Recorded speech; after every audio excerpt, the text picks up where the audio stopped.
Greetings from Tim Lust with the United Sorghum Checkoff on behalf of the sorghum farmers in the United States of America. It's an honor to be with you today and to share with you some of the work that we are doing here in the United States, helping to grow sorghum around the world, a crop that is just a tremendous opportunity, not only for the environment and for our growers, but also for our consumers as well. When we talk about sorghum in the United States and really worldwide, we focus on those attributes that continue to be important to many consumers, whether that is gluten-free or whether that is non-GMO. But certainly it's a plant-based protein that just is able to be used in a number of different ways by a number of different product manufacturers around the world. And that's something that we're very excited about. We're very excited about some of the health benefits of sorghum and what it means in terms of being a high antioxidant product that is got a lower starch digestibility or a slower starch digestibility that is really good from a glycemic index standpoint. And so when we talk about our product, that is some of the things that we have focused on at the grower level and working through from an education standpoint. Certainly, one of the key components that is very important today is looking at sustainability. And when we look at that from our grower standpoint, 91% of our product here in the United States is grown in a rain-fed environment. Almost 75% of our growers are utilizing conservation tillage, where there is minimum or no tillage of the soil. So certainly when we look at from a carbon standpoint and a sustainability standpoint, very strong benefits. Also tremendous wildlife benefits. Sorghum is a very natural habitat for wildlife, which is certainly has significant benefits for our consumers and our producers here in the U.S. One of the things that as we have started the last 10 years and really focusing on sorghum from a consumer food standpoint, which has been a very small portion of our industry here in the U.S. historically, we have continued to invest in educational efforts and starting early on with celebrity chefs just to introduce sorghum and what its attributes were and what opportunities there were. Certainly, we have continued to move forward in that regard and doing a lot of product development type activities recently and really showing the versatility of sorghum, whether that's in a flour or whether that is even in alcoholic beverages, which certainly have been significant around the world in terms of a number of different countries, whether that's in Africa or whether that's in China, in terms of where sorghum fits into those markets. From a diverse standpoint, we have spent a tremendous amount of our focus on the snack food industry and the cereal markets.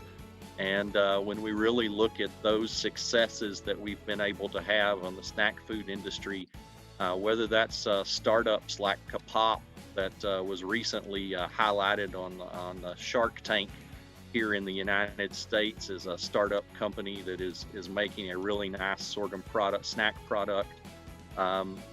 Those are the type of items that we're working on and working with manufacturers on. When we look at the cereal industry, we've seen tremendous growth in the cereal industry, whether that's Kashi or whether that's Kellogg's or General Mills or Kind Cereal has recently came out with 3 new cereals that contain sorghum, and we continue to see a lot of progress being made in the cereal market of utilizing sorghum there. Sorghum has a unique ability to stay crunchy in milk, and that is something that is certainly an attribute that a lot of end users are looking for in this country, and so certainly something that we have continued to invest in. I think one of the other areas that we have recently invested in and see as an opportunity is the restaurant industry, whether that is Chick-fil-A and a gluten-free bun,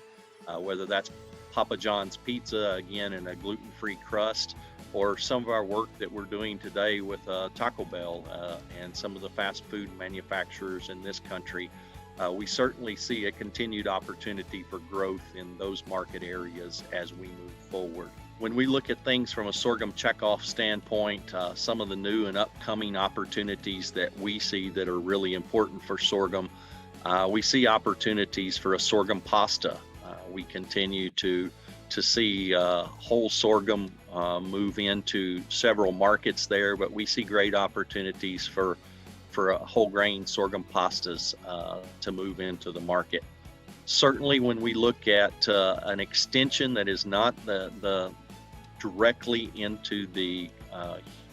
human consumer markets, we've seen tremendous upticks in pet food markets, not only domestically but around the world. And sorghum, primarily driven by a low glycemic index, has been a tremendous product moving into the dog and cat food markets. And so certainly that is another aspect that has certainly been very significant for our industry, and we continue to see strong growth. As we look around the world and as we look around at opportunities, we were very excited about 2020 and what our programs could do, both here domestically as well as internationally. Certainly, COVID has been a big challenge to that, and we are all learning how we adapt and how we adopt new strategies and new technologies to work through these timeframes. But as we look at moving into 2021, whether that's virtual opportunities like I'm coming to you through today, or whether that is getting back into in-person opportunities in 2021, we're just excited to continue to invest in a food that is not only good for you, but a food that is truly good for the world. And we believe that sorghum is one of those products, and we're excited and look forward to what opportunities there are to partner with any of you involved in this event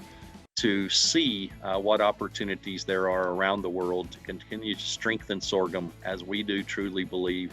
that sorghum is simply a very smart choice in many, many different uses. One of the areas that the Sorghum Checkoff has worked heavily on is a public media campaign, and we have focused heavily on social media to work through that with a number of different influencers, but really looking at what that opportunity is, and through programs such as even recipe programs, just educational programs, just letting consumers know what our product is, how it can be used, and what the attributes are.